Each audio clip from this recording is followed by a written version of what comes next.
Welcome to Weekly News Highlights, where we wrap up your week with a glimpse back into what went on over the past week. I'm Kim Dami in Seoul. As conflict in the Middle East between Israel and Hamas continues, U.S. President Joe Biden stood in solidarity with Israel during his visit to the country on Wednesday. The leaders of China and Russia bonded and showed off their friendship in their first sit-down in 7 months. This time on the margins of China's third Belt and Road Forum in China, while leaving no official joint comment on the war in the Middle East. One of Northeast Asia's biggest aerospace and defense exhibitions, Seoul ADEX 2023, took place this week on its largest ever scale as a part of efforts by South Korea to leap forward to become a leading global arms exporter. Russia's Vladimir Putin headed to Beijing this week for summit talks with China's Xi Jinping on the sideline of the Third Road and Belt Forum. Calling each other close friends, the two affirmed their unity on close diplomatic and economic cooperation. But there was no official comment on the war over in the Middle East. Our Choi Min-jung has this report. Chinese President Xi Jinping and Russian President Vladimir Putin met on Wednesday on the sidelines of the Belt and Road Forum in Beijing. The two leaders held a bilateral meeting to strengthen their partnership amid escalating tensions in the Middle East. Putin told Xi that close coordination between the two countries is crucial during difficult times. With the current difficult conditions, close foreign policy coordination is especially required, which is what we are doing. The situation between Israel and Gaza is expected to have been one of the key focuses of Wednesday's meeting. Beijing recently criticized Israel for going beyond self-defense, while Moscow called for a humanitarian ceasefire. Meanwhile, the Chinese leader touted Beijing and Moscow's bilateral trade. Our bilateral trade volume has reached a new record high, and we're constantly moving towards our joint goal of $200 billion. Xi also highlighted their strong friendship, saying that the two have met 42 times in the past decade. He expressed hopes that China and Russia would contribute to each other's development, the protection of international fairness and justice, and the common development of the world. Also on Wednesday, Xi and Putin attended the opening ceremony of the Third Belt and Road Forum for International Cooperation, alongside representatives from more than 130 countries. There, Xi said that when China does well, the world will get even better. And calling Xi his dear friend, Putin praised China's initiative to bring the world together.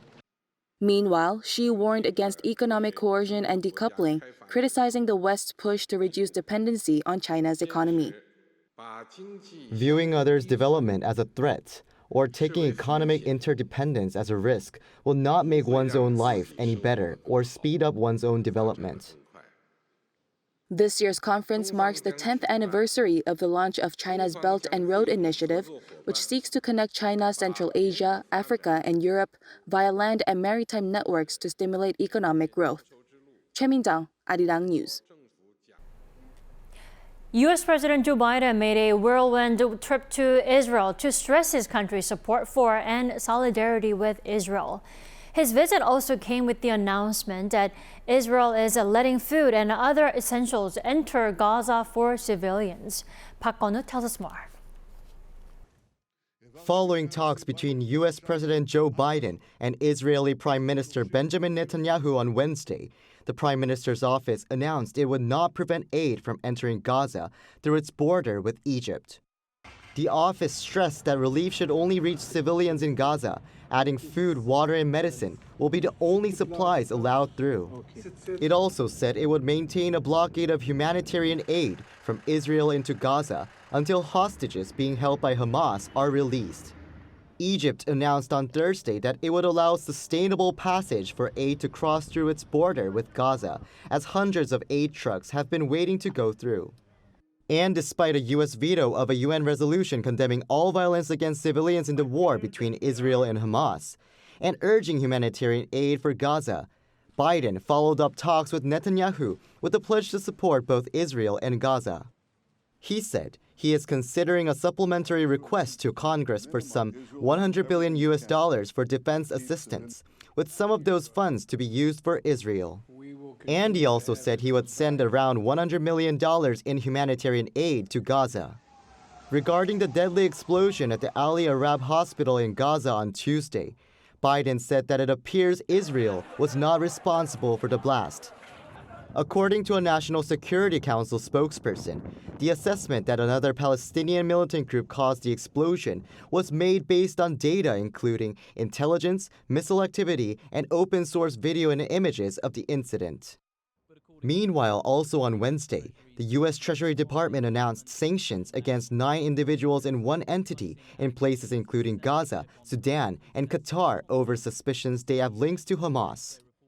Treasury Secretary Janet Yellen noted, the United States is taking swift and decisive action to target Hamas's financiers and facilitators, following its brutal and unconscionable massacre of Israeli civilians, including children. Park Gonu, Arirang News. And the possibility of the fight being expanded to other regions further out from Gaza cannot be ruled out. In fact, violence in Israel's West Bank is becoming intense, so brutal that the battles there could become a spillover to what's already happening in Gaza. Now, the West Bank, the Palestinian government since the Israel-Palestine Peace Accord, is home to Jews who make up 20% of the West Bank population. Now, that's something Israel needs to be mindful of when deploying troops there. Already, attacks and fighting in the territory have left dozens of people dead. Tensions in Gaza are reaching their peak every day, bleeding into the West Bank and turning the Israel-Hamas conflict regional. And there may be a link between North Korea and the conflict in the Middle East, according to South Korea's military authorities. It appears the weapons and tactics used by the Palestinian militant group Hamas came from the regime. Our defense correspondent Choi Min-jung has this report. South Korea's military authorities have reason to believe that the weapons and tactics used by the Palestinian militant group Hamas are linked to North Korea. Speaking to reporters on Tuesday, an official from the Joint Chiefs of Staff noted that Hamas has been spotted using a North Korean-produced F-7 rocket. South Korea's military officials said that the F-7 is the name North Korea uses when exporting its RPG-7 rockets overseas. On top of that, North Korea's 122mm multiple rocket launchers have recently been discovered near Israel. The military is also weighing the possibility that North Korea passed on its paragliding tactics to Hamas. Around 260 people lost their lives when Hamas militants paraglided down into a music festival in Israel. And a similar tactic was used by North Korea in 2016 when the regime's special forces demonstrated a surprise attack on a model blue house. The JCS also pointed out that Hamas's tactics involving mass rocket attacks and early morning attacks during a holiday are similar to what it would assess North Korea's tactics would be. This being said, the military says there is a high chance that North Korea would use these tactics to attack South Korea. Our military is analyzing and evaluating the weapons and tactics used by Hamas. In addition, we are closely monitoring signs from North Korea using joint Seoul-Washington surveillance and reconnaissance assets. Our military maintains a thorough readiness posture against North Korean provocations. The JCS also assesses that Israel's Iron Dome defense system was effective to some extent, given that 700 out of the 900 rockets fired toward the target area by Hamas were shot down. Choi Min-jung, Arirang News. And more evidence at an apparent arms deal between Moscow and Pyongyang. According to the Washington Post earlier on Monday, new satellite images show that Russian ships have traveled back and forth from North Korea to a Russian military port on multiple occasions over the past 2 months. Now, this is in line with comments from the White House last week that the North shipped more than 1,000 containers of weapons to Russia.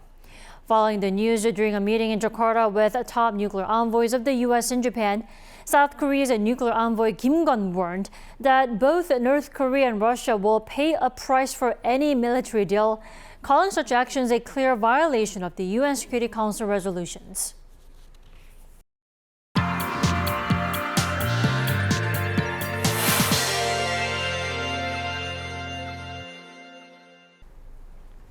One of Northeast Asia's largest defense and aerospace exhibitions, Seoul ADEX 2023, kicked off this week.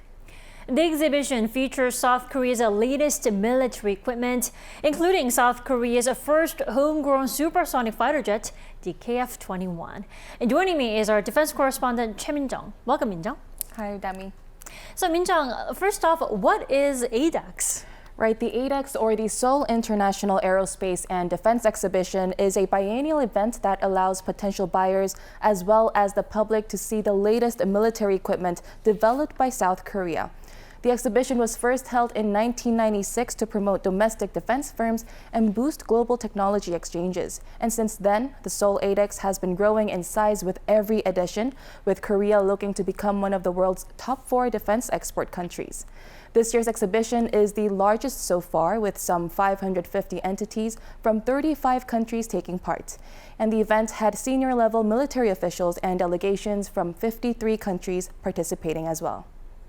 And Min-jung, President Yoon Suk-yeol also was at the event, and there he pledged to make South Korea's defense industry as a global leader in cutting-edge aerospace technology. Tell us more. Right, speaking at the opening ceremony, the president revealed the aim of building a global cooperative system by sharing South Korea's evolution in the industry with friendly nations. The president added that the government would bring together the public and private sectors to help domestic players lead the new space era with the goal of becoming one of the world's top 5 space tech powers. Yoon also vowed to foster a strong industrial ecosystem, particularly in AI and digital technology, which are crucial for victory on future battlefields. 군 작전의 AI 디지털 기반을 가속화하고 미래 항공 모빌리티 기술 개발을 위한 정책적 지원을 아끼지 않을 것입니다. Min-jung, you were there in person, the Seongnam City where the exhibition is taking place. What would you say the highlight of the event was? Right, for me, it was definitely the KF-21 fighter jet. The KF-21 is the country's first homegrown supersonic fighter jet capable of traveling at 2,200 kilometers per hour and equipped with advanced technologies that can track multiple targets. The jet demonstrated its maneuverability soaring above Seoul Air Base and was later put on display for attendees. It was revealed to the public for the very first time as it's still in the development phase, with initial mass production planned to begin next year. And besides this, spectators can get a rare up-close look at the country's latest military equipment, such as the F-35A stealth fighter jets and the F-A-50 light attack aircraft. Also on display is the country's main battle tank, the K-2 Black Panther, which shot to fame when Poland struck a deal to purchase 1,000 of them last year. So lots of eye-catching and up-to-date pieces at the exhibition. Now, what's also noticing this time is the unusual flyby of a U.S. strategic bomber, the B-52. Let's talk about that. Yes, Dami, to commemorate the 70th anniversary of the Seoul-Washington alliance this year, the U.S. boosted its display of military power. And as you said, the U.S. strategic bomber, the B-52, made an appearance at the opening ceremony, flying over Seoul Air Base. The bomber's participation comes as it made a rare landing at a South Korean airbase this week as part of efforts to increase the regular visibility of strategic assets on the peninsula. Although it has previously been deployed over the Korean peninsula for joint air drills, this is the first time the bomber landed at a South Korean airbase. And speaking of drills, South Korea, the U.S., and Japan's air forces will likely hold their first ever joint air drills in the skies over the peninsula this weekend. Right, the first ever three-way air drills as a follow-up measure of the Camp David Trilateral Summit between the leaders of Seoul, Washington, and Tokyo. Right, we should definitely look forward to that. All right, Min-jung, thank you so much for that wrap-up. Thank you.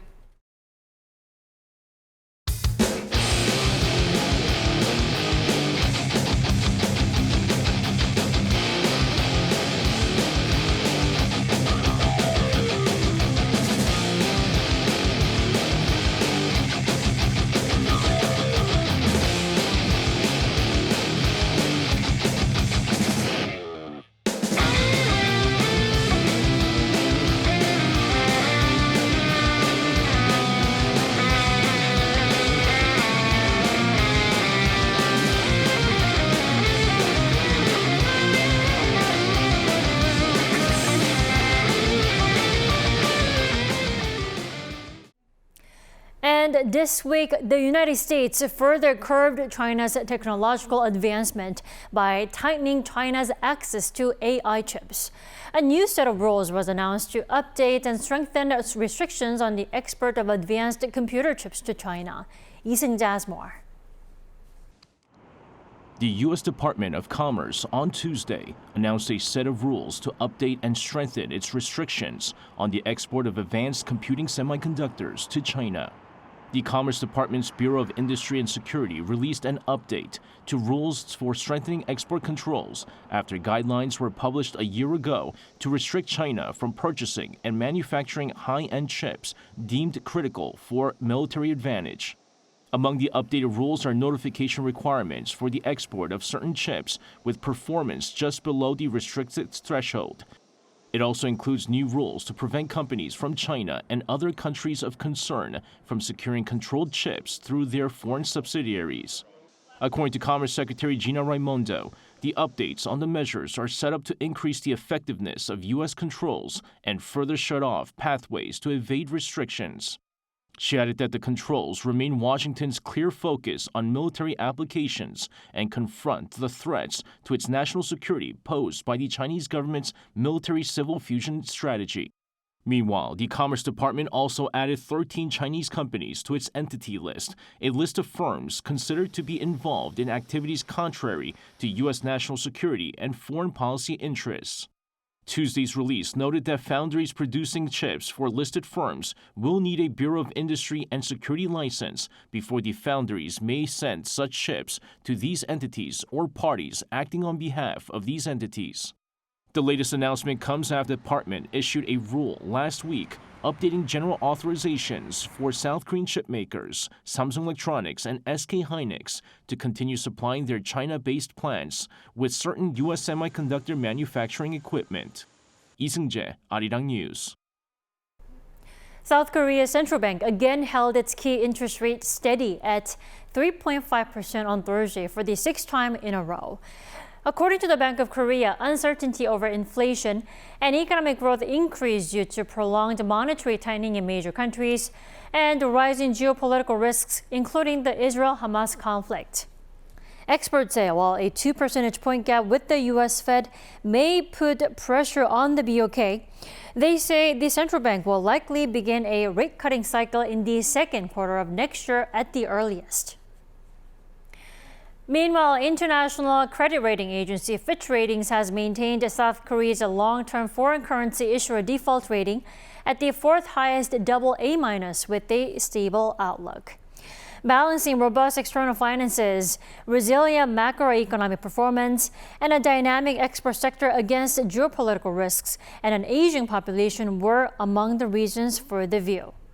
As for its economic growth outlook for next year, the credit appraiser projects a 2.1% growth for Korea, driven by positive export and investment momentum led by semiconductors. In fact, Fitch's rating for Korea has remained unchanged since September 2012.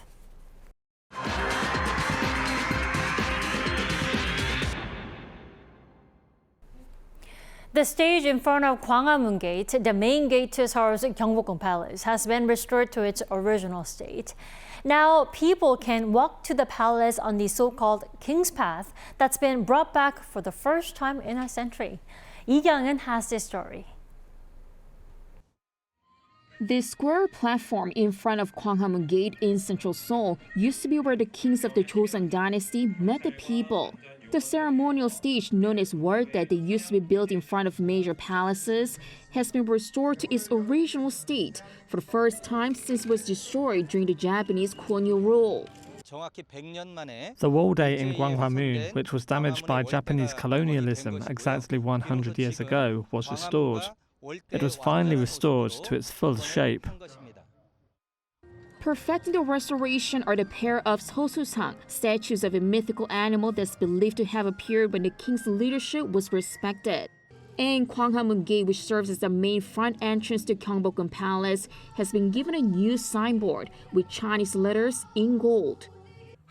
I hope this becomes a time to reflect on how hard it is to restore damaged cultural heritage.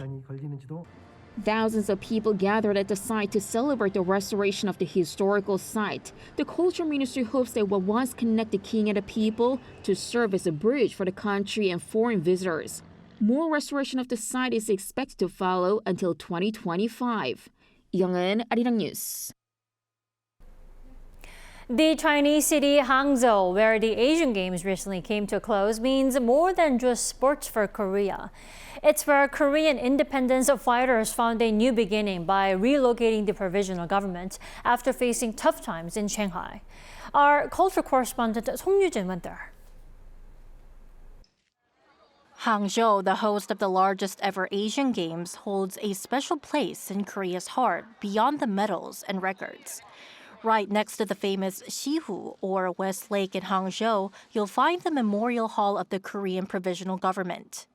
So originally, there were 3 Korean provisional government buildings here in the city of Hangzhou, but this is the only one that's left. So as you can see, this building, it was originally used by government officials until 1934, but now it's used as an exhibition hall.